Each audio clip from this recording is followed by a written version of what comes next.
नमस्कार, मैं हूं विवेक श्रीवास्तव। आप देख रहे हैं एबीपी न्यूज पर एबीपी रिपोर्टर। अगले 1 घंटे में आपके साथ होऊंगा, आपको ताजी खबरें और उससे जुड़ी अपडेट देता रहूंगा। बड़ी खबर महाराष्ट्र से, महाराष्ट्र की राजनीति से है यह खबर।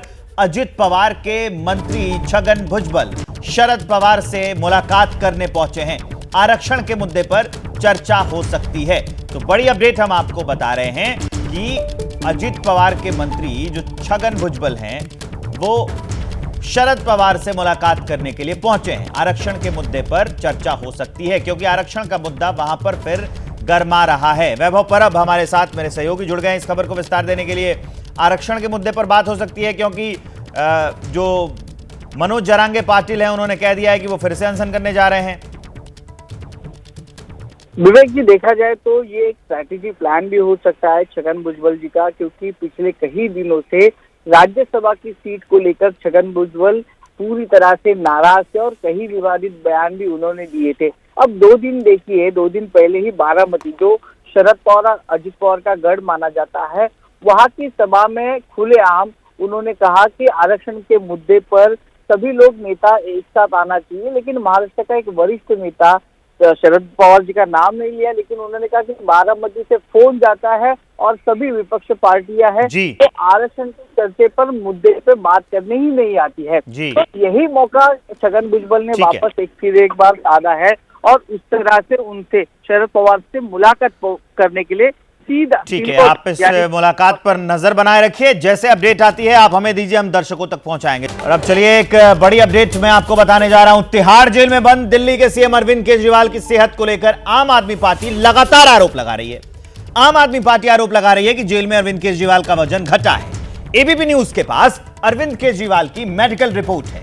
इस रिपोर्ट में जेल सुपरिटेंडेंट का दावा है कि 4 महीने में 3.5 किलो केजरीवाल का वजन घटा है। 1 अप्रैल 2024 को जब केजरीवाल तिहाड़ आए थे उनका वजन 65 किलो था। 10 मई को जब अरविंद केजरीवाल तिहाड़ से निकले तो उनका वजन 64 किलो था। 2 जून को जब केजरीवाल ने जेल में सरेंडर किया तो उनका वजन 63.5 किलो था। 14 जुलाई को केजरीवाल का वजन 61.5 किलो था। यानी 1 अप्रैल से 14 जुलाई तक अगर देखें तो केजरीवाल का वजन 3.5 किलो कम हुआ है और उसकी मेडिकल रिपोर्ट भी आ गई है। उसकी कॉपी भी हम आपको दिखा रहे हैं। अगर ये ओवरऑल मैं आपको बताऊं तो 1 अप्रैल से 14 जुलाई तक केजरीवाल का वजन 3.5 किलो कम हुआ है। ये बड़ी अपडेट हम आपको दे रहे हैं। आपको याद होगा कि आम आदमी पार्टी के कई नेता, बड़े नेता आते हैं और कहते हैं कि वजन लगातार गिरता जा रहा है, सेहत का खिलवाड़ किया जा रहा है। अब जो है जेल सुपरिटेंडेंट ने कहा है कि लगातार वजन गिरा है, तो इसमें जो है वजन ज्यादा नहीं गिरा है, 3.5 किलो ही वजन अरविंद केजरीवाल का घटा है। दीपक रावत दिख रहे हैं आपको स्क्रीन पर और आशीष कुमार सिंह मेरे वरिष्ठ सहयोगी दिख रहे हैं। सबसे पहले आशीष के पास चलते हैं। ये जो वजन घटने बढ़ने का खेल है, इससे आम आदमी पार्टी क्या साबित करना चाहती है और जेल और आम आदमी पार्टी के बीच का ये जो खेल चल रहा है, इससे क्या अंदाजा लगाया जाए, क्या अनुमान लगाया जाए? वो कहते हैं कि 8.5 किलो कम हो गए, ये कहते हैं कि ना ये तो 3.5 किलो ही कम हो गए। 5 किलो का अंतर कहां जाएगा? ये देखिए, नुकसान तो दिल्ली राज्य में रह रहे लोगों का हो रहा है, लेकिन आप बिल्कुल ठीक कह रहे हैं। ये एक दूसरे के बीच में अरविंद केजरीवाल की सेहत को लेकर के जो कटाक्ष किया जा रहा है, लेकिन ये बड़ा इंटरेस्टिंग है विवेक की जो मेडिकल स्टेटस रिपोर्ट लगाई गई है वो अपने आप में पूरी तरह से आम आदमी पार्टी के दावों का खंडन करती है। आप 5 किलो कैलकुलेट कर रहे हैं फ्रॉम डे 1, अगर आप वापस आने के बाद से कैलकुलेट करें तो सिर्फ 2 किलो ही वेट गिरा है। और हम लगातार देख रहे हैं पिछले दिनों से, दीपक उस पर ज़्यादा लाइट डालेंगे, ये आरोप लगाया जा रहा है कि तकरीबन 8-8.5 किलो वेट कम हो गया अरविंद केजरीवाल का। ये तक कहा गया कि कोई मिसहैप हो जाए, कोई अनहोनी हो जाए तो इसके लिए जिम्मेदार बीजेपी और मोदी सरकार होगी।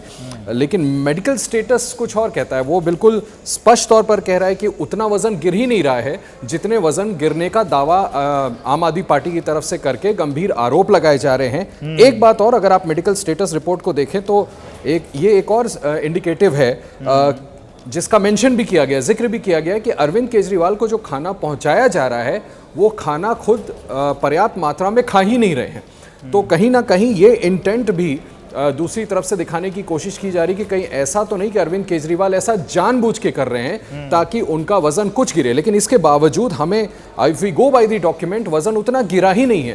तो मुझे लगता है कि ये एक पूरी तरह से जो आम आदमी पार्टी पिछले 2-3 दिनों से केस बनाने का कोशिश कर रही थी उसको पूरी तरह से खारिज करता है, उसको गलत साबित करता है। अब इस पर अरविंद केजरीवाल की पार्टी क्या पोजीशन लेती है, मुझे लगता है कि ज्यादा इस पर दीपक लाइट डाल पाए। दीपक के पास मैं जाऊंगा, लेकिन उससे पहले एक बड़ी अपडेट आ गई है, वो बताता हूं दर्शकों को। तिहाड़ की मेडिकल रिपोर्ट पर आम आदमी पार्टी का जवाब, रिएक्शन भी आ गया। संजय सिंह ने कहा है कि तिहाड़ की रिपोर्ट में वजन कम होने की बात कही गई है। संजय सिंह ने कहा तिहाड़ प्रशासन ने माना कई बार केजरीवाल का शुगर लेवल कम हुआ, शुगर लेवल कम होने पर नींद में कोमा में जा सकते हैं केजरीवाल, ये संजय सिंह का कहना है।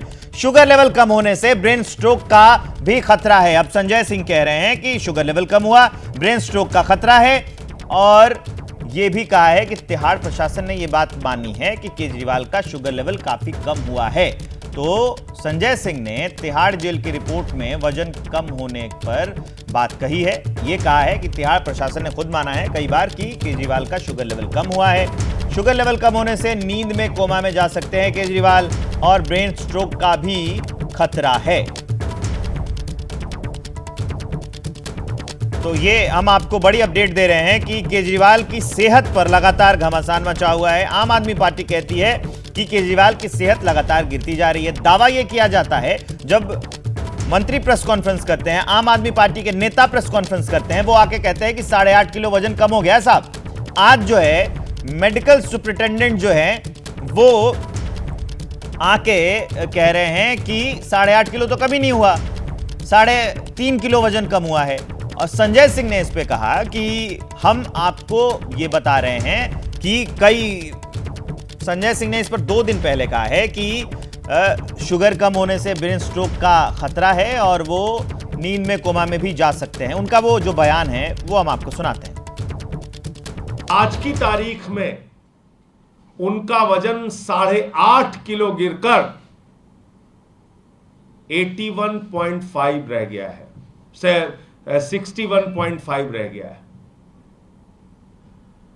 70 किलो से घटकर 61.5 किलो उनका वजन रह गया है। करीब करीब 8.5 किलो वजन उनका 21 मार्च से लेकर अब तक कम हुआ है, जिसका कारण पता नहीं, जिसकी वजह मालूम नहीं, जिसकी कोई जांच नहीं हो पा रही है गंभीरता से, जिससे पता चल सके इतना वजन कम कैसे हुआ। किसी भी डॉक्टर से पूछ लीजिए, अगर लगातार वजन घट रहा है और उसकी वजह पता नहीं चल रही है तो निश्चित रूप से यह गंभीर बीमारी का संकेत है। तो 2 दिन पहले ही आम आदमी पार्टी के संजय सिंह, उन्होंने केजरीवाल के गिरते वजन पर सवाल उठाया था, हमने आपको सुनाया, कह रहे हैं कि 8.5 किलो वजन कम हुआ। और आज जो मेडिकल रिपोर्ट आई है उसमें सुपरिटेंडेंट ने यह कहा है कि 3.5 किलो वजन कम हुआ है। 5 किलो का अंतर है दोनों के बयानों में। दीपक रावत बड़ा करीब से देखते हैं आम आदमी पार्टी को, उनके पास लिए चलते हैं। ये गिरता हुआ वजन है या गिरती हुई राजनीति है? और देखिए, राजनीति तो इस पर होगी ही, क्योंकि दोनों तरफ से राजनीति हो रही है विवेक। और साफ तौर पर अगर लेकिन इस पूरे मामले को देखा जाए तो अरविंद केजरीवाल की जब गिरफ्तारी हुई थी तो उस दौरान के वजन को जो रिकॉर्ड किया गया, जो तिहाड़ प्रशासन कह रहा है, वो करीबन 65 किलो के आसपास था। आम आदमी पार्टी का ये कहना है कि उस वक्त के वजन को देखा जा रहा है, जबकि उससे पहले का जो जिस तरह दौरान सीबीआई उनसे पूछताछ कर रही थी, ईडी ने गिरफ्तार करके रखा था, अपने पास रिमांड पर रखा था, उस दौरान उनके वजन और भी ज़्यादा था, इससे भी ज़्यादा था, जिसे अब अगर देखा जाए तो 61 किलो के आसपास हो गया है, जिससे वो करीबन 8.5 किलो कम बता रहे हैं। लेकिन अगर तिहाड़ प्रशासन उसको उस दौरान से देख रहा है जब वो ईडी की रिमांड से तिहाड़ जेल पहुंचे थे, यानी कि उस दिन जो उनका वजन था उसमें लेकर अब तक करीबन 4 किलो की कटौती हुई है। सीधे तौर पर आम आदमी पार्टी इसलिए भी एक बड़ा आरोप लगा रही है क्योंकि हाई डायबिटीज है, शुगर के पेशेंट हैं, इंसुलिन लेते हैं, और सीधे तौर पर आम आदमी पार्टी ये कह रही है कि 50 से नीचे भी कई बार शुगर लेवल चला जाता है उनका, जो कि ब्रेन स्ट्रोक कर सकता है, कोमा में जा सकते हैं, उनकी मौत तक हो सकती है। तो बड़ी साजिश की तरफ इशारा किया जा रहा है। कांग्रेस भी इसमें साथ दे रही है कि ये गलत हो रहा है, लेकिन अलग अलग राजनीति है, अलग अलग बयान है।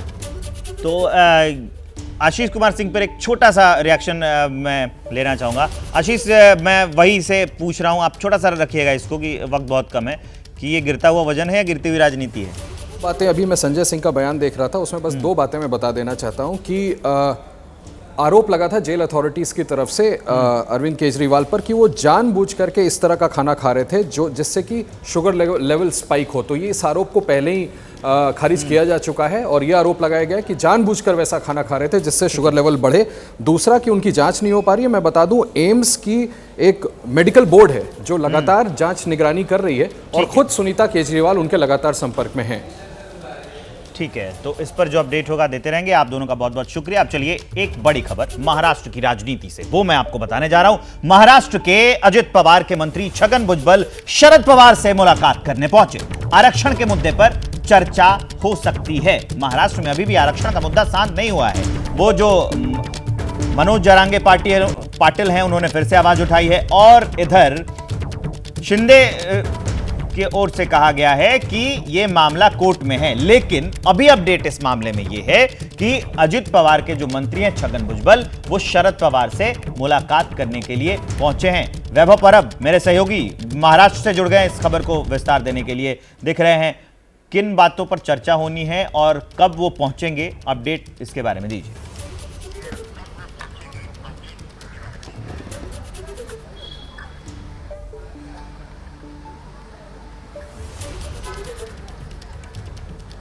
वैभव, अगर आप मेरी आवाज़ सुन पा रहे हैं तो बताइए कि ये जो मतलब मुलाकात करने के लिए पहुंचे हैं, तो ये आधिकारिक मुलाकात जो इनकी शुरू होने वाली है वो कितने बजे से शुरू हो जाएगी या शुरू हो चुकी है, और किन किन मुद्दों पर चर्चा होनी है? आरक्षण का मुद्दा तो इसमें सबसे अहम है ही।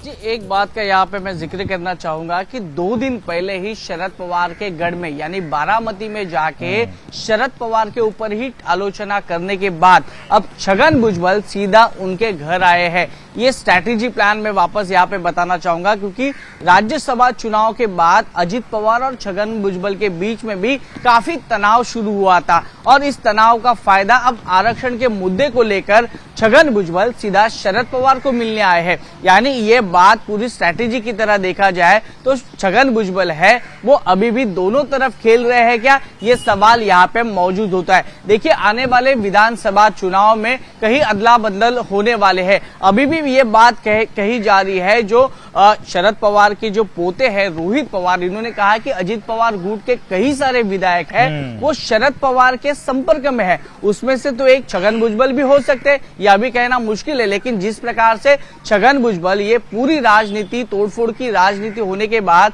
सिल्वर वॉक पर यानी शरद पवार के निवास स्थान पर आए हैं, ये देखते हुए कहा जा सकता है कि शरद पवार, छगन भुजबल और अजित पवार इन तीनों के बीच कुछ चल तो नहीं रहा है। क्योंकि देखा जाए तो आरक्षण के मुद्दे पर ही छगन भुजबल ने शरद पवार पर आलोचना की थी कि बारामती से कोई फोन करता है और जो सर्वपक्षीय बैठक होती है उसमें विपक्ष पार्टी गैर हाजिर रहती है। तो ये बात बारामती में कहने के बाद फिर एक बार छगन भुजबल शरद पवार को मिलने के लिए आते हैं। यानी इसका मतलब क्या है वो अभी थोड़ी देर में पता चल जाएगा। छगन भुजबल पिछले आधे घंटे से शरद पवार के निवास स्थान पे है, यानी इसके बीच में कहीं राजनीतिक बातें हो सकती है, आरक्षण के ऊपर बातें हो सकती है, पिछली कुछ यादें हैं वो यहाँ पे निकाली जा सकती है और आने वाले विधानसभा चुनाव के लिए एक नया स्ट्रैटेजी प्लान भी बनाया जा सकता है। तो देखना ये होगा कि छगन भुजबल इस बैठक के बाद क्या सफलता मिलती है, कौन सा स्ट्रैटेजी प्लान यहाँ पे होता है,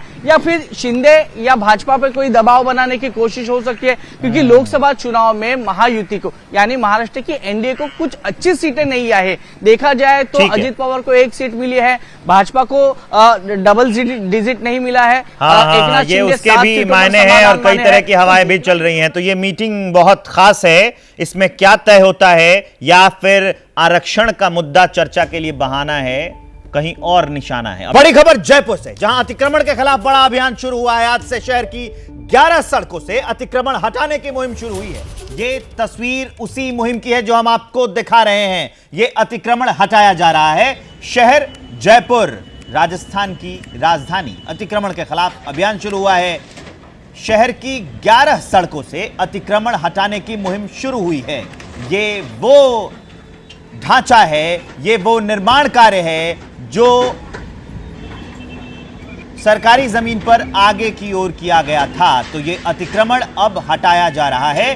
पहले दिन गोपालपुरा मोड़ से गुर्जर की थड़ी में हो रही कार्यवाही है ये, जिसकी तस्वीर हम आपको दिखा रहे हैं। इसके बाद मानसरोवर मेट्रो स्टेशन से श्यामनगर थाने से आगे अजमेर रोड पर वहां भी कार्रवाई होगी। जयपुरिया अस्पताल से एसएल मार्ग होते हुए दुर्गापुरा फ्लाईओवर, फिर वैशाली नगर से नेशनल हैंडलूम और नेशनल हैंडलूम के पीछे nursery circle, Gupta store, Vaishali circle के खातीपुरा तिराहे, मालवीय नगर फ्लाईओवर के से प्रधान माह की ओर, गवर्नमेंट हॉस्टल चौराहे से 2 फीट जो बाईपास है, रामनिवास बाग से घाट गेट, आगरा रोड, घूड़ी से दिल्ली रोड, ईदगाह से ट्रांसपोर्ट नगर, ये सारे ये मैं जो आपको नाम बता रहा हूं, यहां पर ये अतिक्रमण हटाने की कार्रवाई होगी। ये जो निर्माणकार बाहर की ओर बन गए हैं उसको हटाया जाएगा, तोड़ा जाएगा। आप देखिए उसकी तस्वीर हम आपको दिखा रहे हैं, जयपुर से तस्वीर दिखा रहे हैं। संगने सर्कल से Chordia petrol pump, Malpura gate, Sawai Madhopur, Tuti Puliya, ये सारी चीजें हैं जहां से अतिक्रमण हटाया जा रहा है। तो मेरे सहयोगी मनीष शर्मा जुड़ गए हैं इस खबर को विस्तार देने के लिए। मनीष, सबसे पहले तो ये बताइए कि अभी अतिक्रमण हटाया जा रहा है, इसका कोई खास प्रयोजन कि अभी प्रशासन की नींद क्यों खुली है? वैसे तो बहुत दिनों से चल रहा होगा ना ये। जी बिल्कुल, समय समय पर जयपुर में अतिक्रमण हटाने का अभियान चलता है, लेकिन ये जो अतिक्रमण हटाने का अभियान शुरू हुआ है ये नगरीय विकास मंत्री झावर सिंह खर्रा ने तय किया और उसके बाद जयपुर डेवलपमेंट अथॉरिटी को ये समय दिया कि 15 दिन के भीतर जयपुर के जो प्रमुख रास्ते, सड़कें और मार्ग हैं वहां से अतिक्रमण को हटाया जाए। इस वक्त भी जयपुर में गोपालपुरा की तरफ जो अतिक्रमण हटाने की कार्रवाई है और ये जेसीबी मशीन है, बुलडोजर, ये जेसीबी मशीन है, बुलडोजर, ये तमाम संसाधनों के साथ यहाँ पर अतिक्रमण हटाने का काम चल रहा है और जेडीए के तमाम अधिकारी मौके पर मौजूद हैं और वो जो लोगों ने अतिक्रमण कर रखा है, खासतौर पर दुकानदारों ने अपने फुटपाथ, रैंप, होर्डिंग्स, ये तमाम चीज़ें जो लगा रखी हैं जिनकी वजह से सड़क पर चलने में लोगों को दिक्कत होती है, वो तमाम अतिक्रमण यहाँ से हटाने की कार्रवाई चल रही है। आप ये अगर देखें, दुकानों के आगे बने हुए रैंप, सीढ़ियाँ, इन सभी को तोड़ा जा रहा है। इसके अलावा इस अभियान को देखते हुए लोगों ने खुद ब खुद भी अपना सामान हटाना शुरू कर दिया है, लेकिन जो लोग नहीं हटा रहे हैं उनके लिए जयपुर डेवलपमेंट अथॉरिटी इस प्रकार की कार्रवाई अमल में ला रहा है। जी, ये तस्वीर हम आपको जयपुर से दिखा रहे हैं। मनीष हमारे साथ लाइव जुड़ गए हैं। ये कार्यक्रम कितने दिनों तक चलने वाला है? 11 सड़कों से हटाया जाएगा, क्या ये पूरे जयपुर में चलेगा या फिर आसपास? क्योंकि जो अतिक्रमण है ये सिर्फ जयपुर में तो हुआ नहीं होगा, पूरे राज्य में हुआ, तो क्या इसका विस्तारित रूप भी हमको आने वाले दिनों में देखने को मिलेगा? जी बिल्कुल, ये 15 दिनों का अभियान है और यहाँ पर आप देख सकते हैं कि किस तरह से जयपुर डेवलपमेंट अथॉरिटी की जेसीबी काम कर रही है। मेरे साथ जोन के जो उपायुक्त हैं सुरेंद्र कुमार जी। सुरेंद्र जी, कितने दिन तक चलेगा ये अभियान? कितने दिन चलने वाला है? सर, इस संबंध में जेडीए द्वारा एक प्लानिंग की गई है जो लगातार 15 दिन तक ये प्रोग्राम जारी रहेगा। जो शहर के मुख्यतम मार्ग हैं जिन पे आवागमन अधिक है और इसके अतिरिक्त सड़क के किनारे जितने भी दुकानदार इत्यादि हैं उन्होंने स्थायी और अस्थायी अतिक्रमण किए हुए हैं, उनको हटाने की कार्रवाई की जा रही है। सुरेंद्र जी, ये जो निर्माण है ये सब अवैध की श्रेणी में? जी हाँ। और इस तरीके से लोगों का रास्ता रोका जाता है, सड़कों की चौड़ाई कम होती है? हाँ, इस प्रकार जो दुकानदार इत्यादि हैं, जो वेंडर लगे हुए हैं, उनके द्वारा कुछ अस्थायी अतिक्रमण कर लिए जाते हैं और कुछ पक्के निर्माण का स्थायी अतिक्रमण कर लिए जाते हैं सड़क के, जो कि अतिक्रमण की श्रेणी में ही आते हैं। तो जयपुर से मेरे सहयोगी मनीष शर्मा जुड़े हुए हैं जो लगातार ये दिखा रहे हैं और बता रहे हैं कि जितने भी अस्थायी अतिक्रमण जयपुर में किए गए हैं, अगले 15 दिनों तक जो मुख्य मार्ग है, जो लोगों को परेशानी होती है आवागमन में, यातायात करने में, वहां से अतिक्रमण हटाया जाएगा। और इस वक्त एक बड़ी खबर आ रही है नोएडा से। तेज रफ्तार स्कूल बस बेकाबू होकर डिवाइडर पर चढ़ गई है, जिसके बाद नोएडा एलिवेटेड रोड पर कई किलोमीटर लंबा जाम लग गया है। बस चालक ने कूदकर अपनी जान बचा ली। गनीमत रही कि बस में स्कूली बच्चे नहीं थे, वरना बड़ा हादसा हो सकता था। स्कूल बस सेक्टर 62 से सेक्टर 18 की तरफ जा रही थी और उसी जाम की तस्वीरें हम आपको दिखा रहे हैं। ये नोएडा में बहुत आम बात है, जब आप चल रहे होते हैं तो ये कलाबाजियां करते हुए अभी तो इसमें बच्चे नहीं थे, लेकिन जब सड़क पे आप चल रहे होते हैं, रोड पे हम चल रहे होते हैं, तो मैंने खुद कई बार देखा है कि ये कलाबाजियां करते हुए और ढीठ बन के, क्योंकि इनके पास एक अलग हथियार होता है कि मेरा तो स्कूल बस है, इसमें तो बच्चे हैं तो इसको संभल के चलना है, हवा में चलते हुए जाते हैं। उसी का नतीजा ये आपको दिख रहा है। 62 से 18 की तरफ ये स्कूल बस जा रही थी और इसने डिवाइडर के ऊपर ही ये बस चढ़ा दी है। तेज रफ्तार स्कूल बस जो है ये डिवाइडर के ऊपर चढ़ गई है नोएडा के एलिवेटेड रोड पर। कई किलोमीटर इसकी वजह से लंबा जाम लग गया है। ड्राइवर्स का क्या है, वो कूद कर अपनी जान बचा ही लेते हैं। अक्सर ऐसी खबरें आती हैं। अभी देखिए उसने ड्राइवर जो था उसने अपनी कूद कर जान बचा ली। अगर इसमें बच्चे होते तो कितना बड़ा हादसा हो सकता था सोचिए। और बच्चों को बिठाकर भी ये स्कूल बस के ड्राइवर आप देखेंगे नोएडा की सड़कों पर। और ये सिर्फ एक शहर का हाल नहीं है, पता नहीं कितनी शहरों में इन सड़कों पर बेकाबू होकर ऐसे ये बसेस चलाए जाते हैं। उसी का नतीजा, उसी का खामियाजा आज नोएडा में देखने को मिला है कि 62 से 18 की तरफ ये स्कूल बस जा रही थी और डिवाइडर पर जाके चढ़ गई है। गनीमत रही इसमें बच्चे नहीं थे इस वक्त, नहीं तो एक बड़ा हादसा हो सकता था। लेकिन ये लापरवाही का नमूना, और उसकी तस्वीर हम आपको दिखा रहे हैं। 2 तस्वीरें आपकी टीवी स्क्रीन पर चल रही हैं। एक जो डिवाइडर पर वो स्कूल बस चढ़ी है उसका, और दूसरी जो तस्वीर है उसमें हम आपको दिखा रहे हैं कि उस स्कूल बस के चढ़ने से जो जाम लगा है, कई किलोमीटर लंबा जाम लगा है जिससे लोगों को परेशानी हो रही है, उसकी तस्वीर हम आपको दिखा रहे हैं। गनीमत रही कि स्कूल बस में बच्चे नहीं थे, लेकिन ये लापरवाही आए दिनों आपके शहर में, किसी शहर में, अभी तो हम नोएडा की तस्वीर बता रहे हैं, देखने को मिलती है। इनके पास एक हथियार होता है कि हमारा तो स्कूल बस है, हमें छोड़ दीजिए, जाने दीजिए।